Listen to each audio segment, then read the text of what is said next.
Shalom, shalom, queridos amigos, bienvenidos un día más a Israel a Diario. Hoy es martes 25 de febrero, 27 del mes de Shvat. Llevamos 508 días desde el 7 de octubre de 2023 y todavía hay 63 rehenes en la Franja de Gaza. Estamos viviendo días muy sensibles, muy difíciles.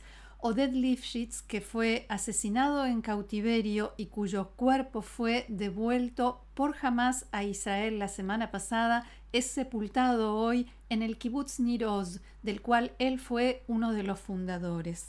La familia pidió a los ciudadanos israelíes que acompañen el camino de su ataúd desde Rishon LeZion hasta Nir Oz, a los costados de la carretera y con banderas israelíes. Recordemos que Oded, allí lo veíamos con su sonrisa, fue secuestrado junto con su esposa Yocheved, que fue liberada unas semanas después. Las autoridades israelíes determinaron que fue asesinado en cautiverio hace más de un año, a los 83 años de edad.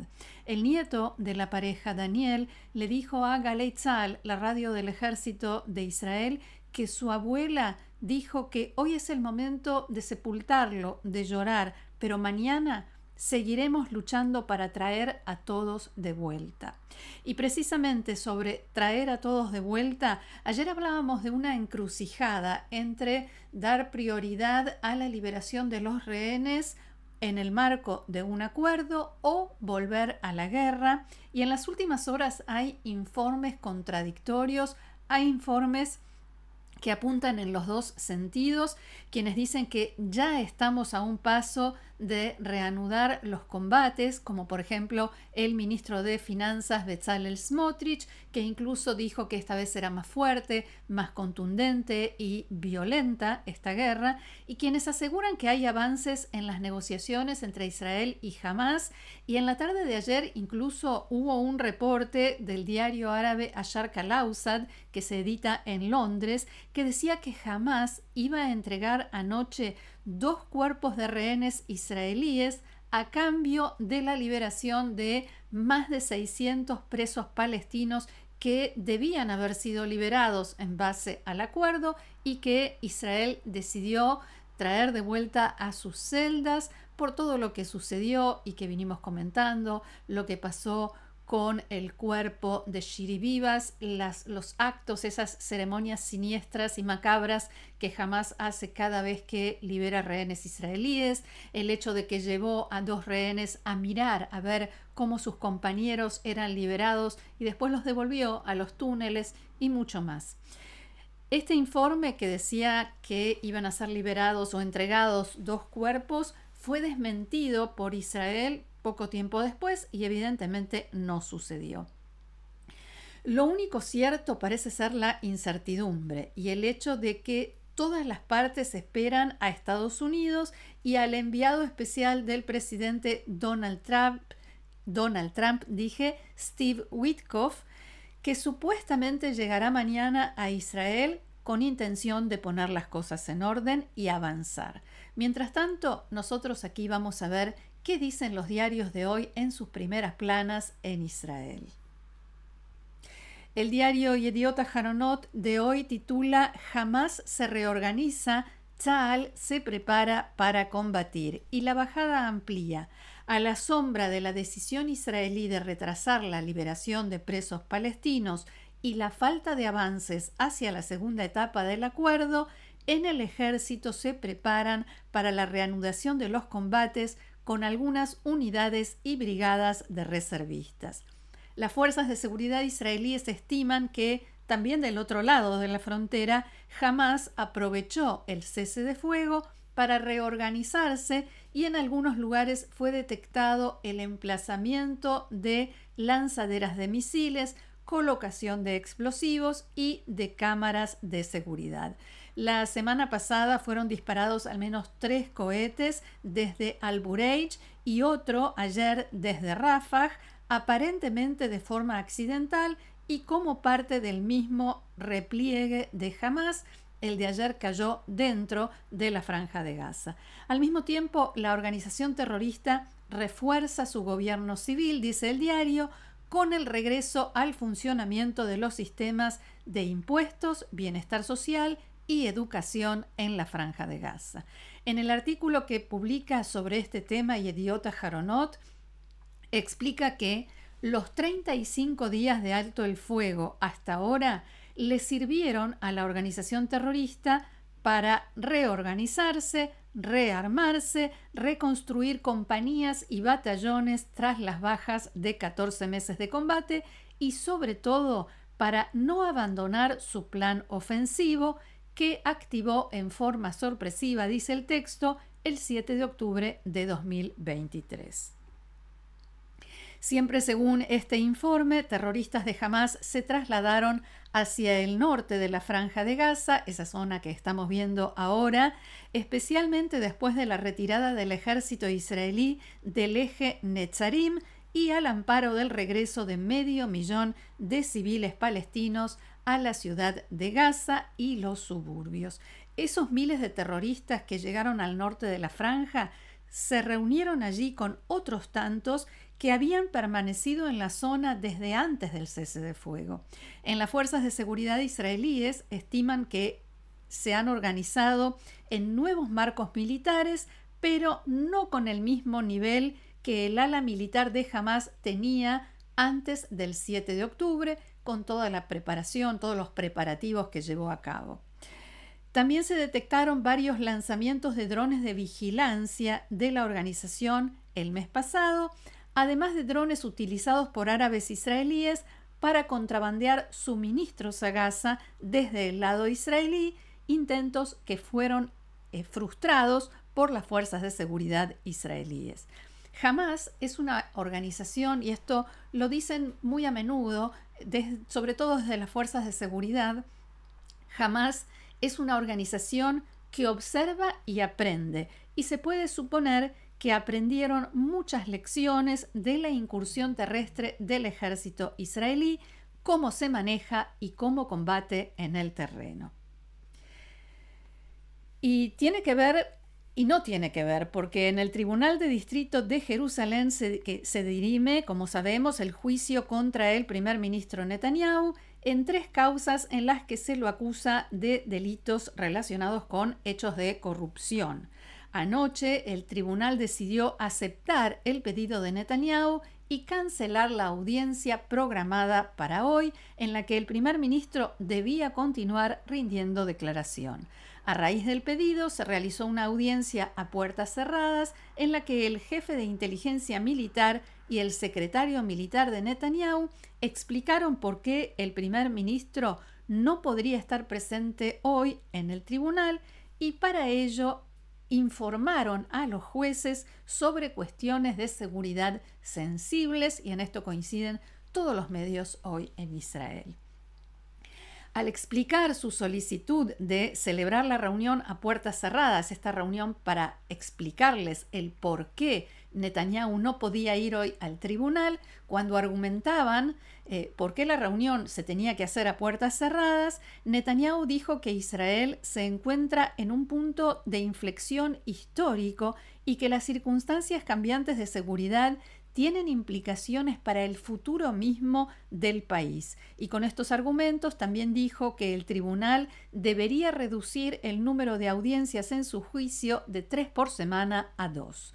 En lugar de la declaración en juicio, Netanyahu agendó hoy una reunión confidencial con miembros del subcomité de inteligencia del Comité de Asuntos Exteriores y de Defensa, porque los jueces finalmente aceptaron, como decíamos, su solicitud. La emisora pública Kan informó que tanto la audiencia a puertas cerradas como en la reunión de hoy trataron sobre los acontecimientos en varios frentes de guerra, incluido el iraní.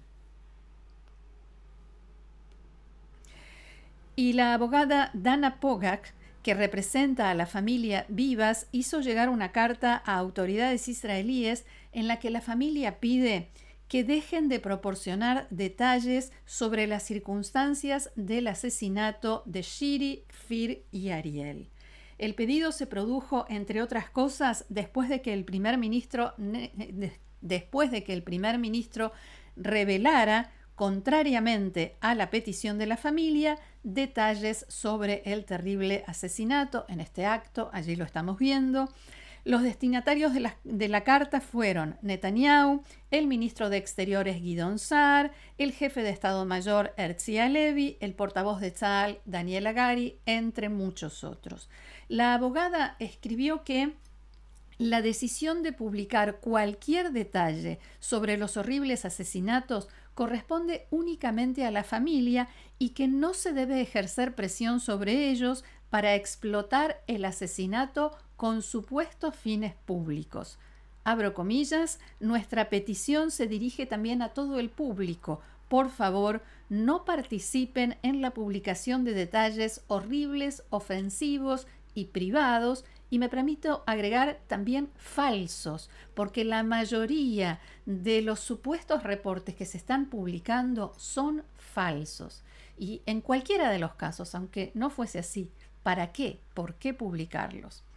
Incluso en estos momentos dolorosos, continúa el texto de la abogada de la familia Vivas, la familia, antes de recibir el informe final del Instituto de Medicina Forense, sigue recibiendo solicitudes de autoridades nacionales y medios de comunicación para publicar detalles de los asesinatos y debe dedicar su tiempo a detectar y eliminar publicaciones y noticias, y esto en la carta está escrito entre comillas, que se difunden en las redes sociales y en los medios de comunicación sin el permiso de la familia. Por último, dijeron que una vez que la familia Vivas celebre el funeral y reciba el informe del Instituto de Medicina Forense, lo presentará para su verificación y revisión, lo estudiará en todos sus detalles y decidirá qué detalles, qué información se va a difundir.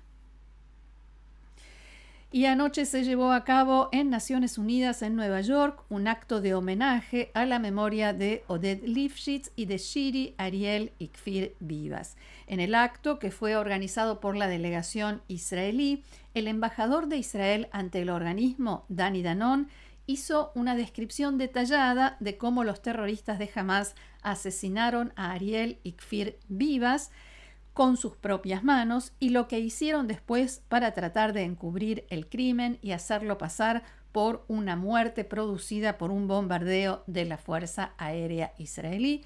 Yo no voy a citar al embajador, pero sí a continuación dijo: This is Hamas.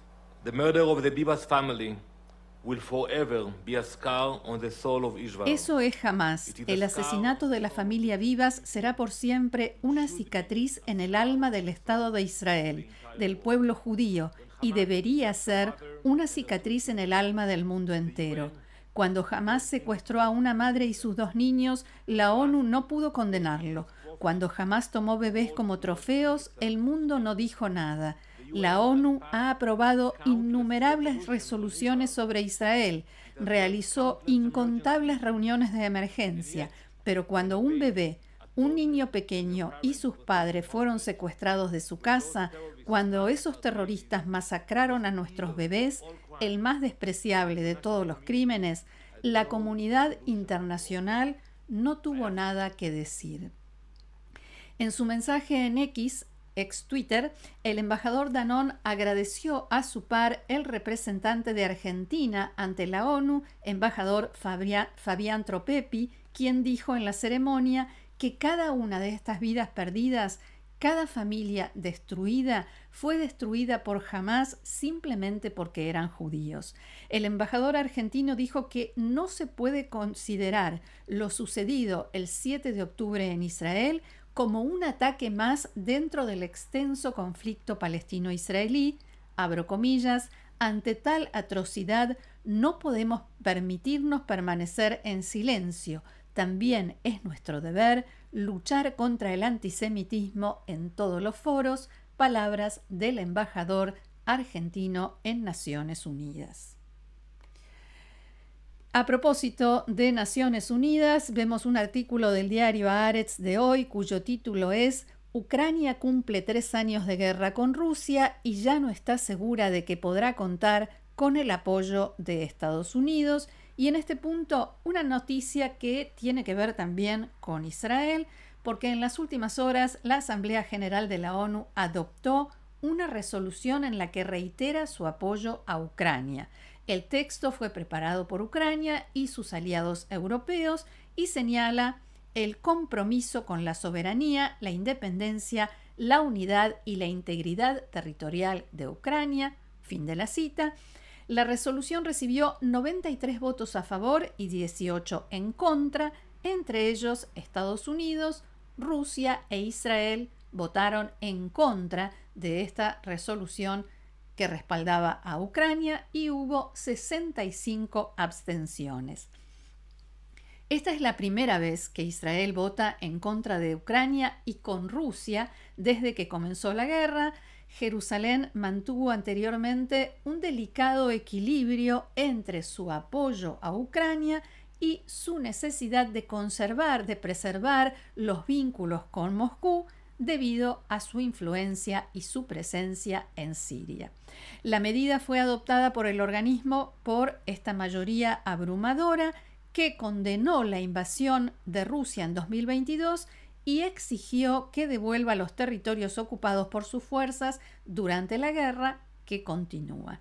Desde que volvió a asumir la presidencia en enero, el presidente norteamericano Donald Trump se alejó drásticamente de la línea o alejó la línea de la Casa Blanca de la postura pro-Ucrania clara, directa de su predecesor Joe Biden.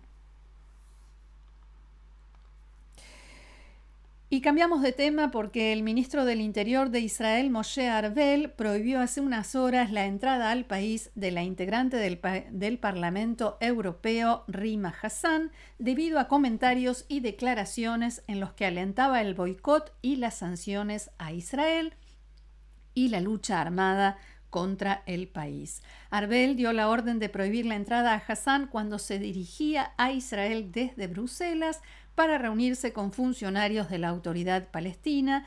La misión de la Unión Europea para los palestinos dijo que Israel también prohibió la entrada a Lynn Boylan, la irlandesa jefa de la delegación de 5 personas de la Unión Europea que venía con ese propósito. Las dos regresaron a Bruselas de inmediato y los otros 3 miembros de la delegación decidieron partir en la mañana de hoy. Hassan expresó su apoyo a la lucha armada contra Israel en las redes sociales y fue citada por la policía francesa que la acusó de publicar mensajes de alabanza al terrorismo. La citación de la policía francesa se produjo poco después de una denuncia presentada contra esta parlamentaria europea por la Organización Judía Europea, un grupo de abogados judíos franceses dedicados a combatir el antisemitismo y las campañas de boicot contra Israel. Hassan fue elegida para el Parlamento Europeo en 2024. Sus padres son palestinos. Ella nació en el campo de refugiados de Neirav en Siria, emigró a Francia cuando tenía 9 años y obtuvo la ciudadanía francesa ya siendo adulta. Tiene 32 años, es abogada y pertenece al partido de extrema izquierda de Jean-Luc Mélenchon. Hassan ha acusado repetidamente a Israel de genocidio, en especial después del 7 de octubre. En 2024 llamó a boicotear al canal de televisión francés TF1 después de que transmitieran una entrevista con el primer ministro Benjamin Netanyahu y participó en una protesta frente a la sede del canal. Hasta aquí nuestro encuentro de hoy. Muchísimas gracias por haberlo compartido con nosotros una vez más. Los invito, como cada día, a seguirnos en el canal, a suscribirse y a compartirlo, a hacerlo saber a toda persona que ustedes piensen que le puede interesar, le puede servir. Y los invito también a sumarse al grupo de amigos haciendo clic debajo de este video donde dice unirse. Gracias nuevamente, que tengamos buenas noticias. Shalom.